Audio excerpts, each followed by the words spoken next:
बिस्मिल्लाहिर्रहमानिर्रहीम। अस्सलाम वालेकुम व्यूअर्स।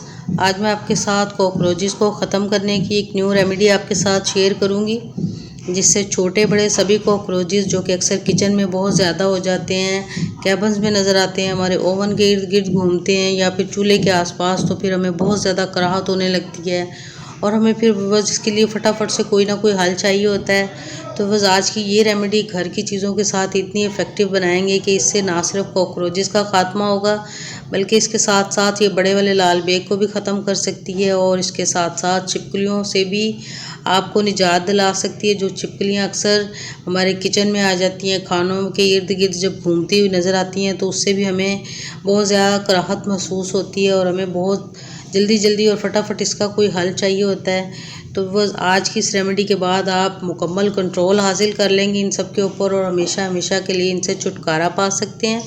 तो चलिए फिर अपनी आज की इस रेमेडी को शुरू करते हैं। बिस्मिल्लाहिर्रहमानिर्रहीम। और इस रेमेडी को बनाने के लिए वह सबसे पहले मैंने ये कोलगेट टूथपेस्ट ले लिया, जो कि अक्सर अमूमन हर घर में हम यूज़ करते हैं। अगर आपके पास कोलगेट नहीं है तो आप इसकी जगह मेडिकेम डेंटल क्रीम जो है वो भी यूज़ कर सकते हैं। सेंसिटिव क्रीम आपने यूज़ नहीं करनी, बस ये दूसरी वाली करनी है, आम जो सादा हम पेस्ट इस्तेमाल करते हैं वो वाली। और इसकी बस इतनी सी क्वांटिटी हम लेंगे, ये आप देख रहे हैं कि 1 टेबलस्पून के बराबर बस मैंने ये पेस्ट ले लिया है। और अब इसके अंदर बस 1 टेबलस्पून भर के हम दानेदार चीनी इस्तेमाल करेंगे। चीनी को पीसने की ज़रूरत भी नहीं है, क्योंकि जब हम इसमें पानी वगैरह ऐड करेंगे तो ये खुद ब खुद ही डिज़ोल्व हो जाएगी। 1 टेबलस्पून भर के हमने इसके अंदर डालना है। इसको सिर्फ हम इनको कॉकरोचेस को अट्रैक्ट करने के लिए डालेंगे। और अब बस इसके अंदर 1 टेबलस्पून भर के बेकिंग पाउडर, बेकिंग सोडा या फिर खाने का मीठा सोडा, कुछ भी अगर आपके पास है, बस उसको एक्टिव होना चाहिए तो वो आप इसके अंदर यूज़ कर सकते हैं। ये डिबिया देखने में पुरानी है, लेकिन अभी मैं आपको दिखाऊंगी कि ये एक्टिव है, बिल्कुल न्यू की तरह काम करती है। क्योंकि इसको अगर आप गीला हाथ नहीं लगने देंगे, हमेशा इसको फटाफट से ढाँप के बंद करके रख लेंगे, तो ये कम से कम 6 माह तक ज़रूर एक्टिव रह सकता है। तो अब बस ये इसके अंदर मैंने ये वाइट विनेगर, वाइट सिरका, जो कि अमूमन हर घर में होता है, हर किचन में होता है, तो उसके 4 टेबलस्पून इसके अंदर डालेंगे। क्योंकि ये स्ट्रॉन्ग हमने बनाना है अपनी रेमेडी को, तो इसके लिए 4 टेबलस्पून से कम आपने यूज़ नहीं करना। और सिरकों को भी आपको पता है कि इसको हमने खानों में अक्सर खानों को गलाने के लिए यूज़ करते हैं, बहुत ज़्यादा इफ़ेक्टिव होता है। तो इसकी खुशबू से और इसको अगर थोड़ा सा वो कॉकरोचेस खा लेंगे, थोड़ा सा भी अगर उनके अंदर जाएगा तो वो ज़रूर किल कर जाएंगे। और ये आप देख रहे हैं कि सिर्फ 4 टेबलस्पून बस इसके अंदर मैंने डाला है। और सबसे पहले इसको अच्छा सा मिक्स करेंगे। और आप देख रहे हैं कि फटाफट से हमारा जो बेकिंग सोडा एक्टिव है, तो ये फूलना शुरू हो गया, झाग बननी शुरू हो गई है। तो इसका मतलब है कि ये ज़रूर काम करेगा और हमारे कॉकरोचेस ज़रूर ख़त्म हो जाएंगे। लेकिन इसको भी बस हमने हिलाना ज़रूर है अच्छी तरह से, कि चीनी अच्छी तरह से इसके अंदर डिज़ोल्व हो जाए। तो साथ ही बस आपसे मेरी रिक्वेस्ट है कि अगर आप मेरे चैनल पर नए हैं तो ज़रूर मेरे चैनल को सब्सक्राइब कर लें। और अगर आपको मेरी वीडियोस, मेरी रेमेडीज़ अच्छी लगती हैं तो ज़रूर वीडियो को लाइक भी किया करिए और कमेंट करके ज़रूर बताएं कि आपको कैसी लगती हैं मेरी रेमेडीज़। और आप देख रहे हैं कि झाग बहुत ज़्यादा फूली है और अब इसको हम हिलाते रहेंगे इतना ज़्यादा कि चीनी अच्छी तरह से मिक्स हो जाए। क्योंकि अभी आगे चल के भी इसके अंदर हमने पानी वगैरह ऐड करना है, तो फिर पहले से अगर इसके अंदर मिक्स हो जाएगी तो फिर पानी में हमें दोबारा से इसको हिलाना नहीं पड़ेगा। और ये अच्छी तरह से यकजान हो गई है, आप देख रहे हैं। तो अब इसको एक दूसरे बाउल के अंदर डाल लेंगे, ताकि हम जब पानी डालें तो फिर खुले बर्तन के अंदर खुला सा इसका हम मिक्सर तैयार कर पाएँ। और ये देख रहे हैं कि इसको मैंने बस इसके अंदर डाल लिया, अच्छा सा ये मिक्स हो गया, चीनी बिल्कुल दाना ख़त्म हो गया उसका। आप चाहें तो इसके अंदर थोड़ा सा पानी भी फेर सकते हैं। और अब अच्छी तरह से इसको बस मिक्स करने के बाद अब बस इसके अंदर 1 गिलास पानी का भर के हम डालेंगे। और 1 गिलास पानी का भर कर डालने के बाद इसको अब एक दफ़ा फिर से अच्छा सा मिक्स करेंगे।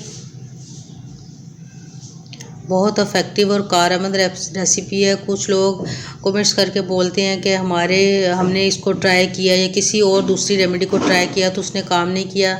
तो बस ऐसा नहीं होता, क्योंकि अक्सर औक़ात जब हम बीमार होते हैं तो कोई भी मेडिसिन खाते हैं तो कुछ मेडिसिन हमें सूट नहीं करती और हमें आराम नहीं आता। तो कॉकरोचेस भी बिल्कुल इसी तरह होते हैं, बाज़ रेमेडीज़ उनके ऊपर असर नहीं करती, या फिर आपका बेकिंग सोडा एक्टिव नहीं होगा, या फिर एक सिगरेट वाली मैंने रेमेडी आपके साथ शेयर की थी, कुछ लोगों को उससे अफाका नहीं हुआ, तो उसमें कोई ना कोई कमी रह जाती है जिसकी वजह से अक्सर रेमेडी काम नहीं करती। लेकिन इसका मतलब हरगिज़ ये नहीं है कि वो रेमेडी अच्छी नहीं थी।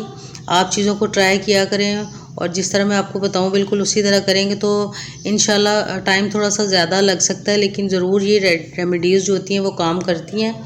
और अब बस इसको मैंने एक स्प्रे बोतल के अंदर भर लिया है और इसको भरने के बाद अब हमने करना क्या है कि इसको हम इसका अच्छा सा स्प्रे करेंगे। और स्प्रे करने के लिए बस मैं एक अखबार, एक न्यूज़पेपर जो वेस्ट हमने अक्सर फेंका होता है तो उसको आप ले सकते हैं। और उसको इसलिए लेना है कि जब आप इसके ऊपर स्प्रे करें तो फिर जब कॉकरोचेस इसके ऊपर आ जाएंगे तो आपको उनको अलहदा से साफ़ नहीं करना पड़ेगा। इस अखबार के समेत आप उसको बाहर फेंक सकते हैं, उठा सकते हैं, क्योंकि अक्सर कराहत होने लगती है जब मरे हुए कॉकरोचेस हमें नज़र आते हैं। तो इस तरह से अच्छा सा स्प्रे कर लेंगे। स्प्रे बोतल मैं ज़रा थोड़ा सा नीचा करके कर रही हूँ तो इसलिए स्प्रे नहीं हो रहा, मैं आपको हाथ के ऊपर करके दिखाती हूँ ये कितना अच्छा वर्क कर रही है। और इसी तरह आपने स्प्रे अच्छा सा करके तो कम से कम 1 हफ़्ता या 4-5 दिन तो ज़रूर इसको अखबार को अपने कैबिन्स के अंदर रख के तो स्प्रे करें। अगर ओवन के आसपास है आप दीवारों पे भी कर सकते हैं, लेकिन इसमें थोड़ा सा हमें होता है कि कोलगेट की स्मेल आपको इरिटेशन करेगी, या फिर इसके अंदर हमने सिरका वगैरह भी यूज़ किया है, तो इसलिए अगर आप न्यूज़पेपर पे करेंगे तो आप इजीली इस पेपर को हटा सकते हैं। जब कॉकरोचेस इसके ऊपर मर जाएंगे तो इसी तरह से आप फोल्ड करके तो आप इसको कूड़े में फेंक सकते हैं। तो वो बहुत ज़बरदस्त और मैजिकल सी रेमेडी है। इसके साथ आपकी छिपकलियों से जान छूट जाएगी, आपकी कॉकरोचेस से जान छूट सकती है, जो कि अक्सर हमारे किचन में आ जाते हैं तो फिर हमारा मूड नाखुशगवार सा हो जाता है। हम किचन में कंफर्टेबल महसूस नहीं करते और इन छिपकलियों और कॉकरोचेस को देख के तो हमारी भूख ही मर जाती है और हमारी खाने पीने वाली चीज़ों को जहरीला भी कर देते हैं, जो हमारी सेहत के लिए बिल्कुल अच्छे नहीं हैं। तो आज की ये छोटी सी रेमेडी बहुत कारआमद है, आपने इसको ज़रूर ट्राई करना है और फिर मुझे फ़ीडबैक ज़रूर देना है कि आपने इसको कितना इफ़ेक्टिव पाया। उम्मीद है कि ज़रूर आपको ये रेमेडी पसंद आएगी। तो फिर मिलेंगे बस इंशाल्लाह ताला इसी तरह की न्यू रेमेडीज़ के साथ, रेसिपीज़ के साथ। तो फिर तब तक के लिए अल्लाह हाफिज़।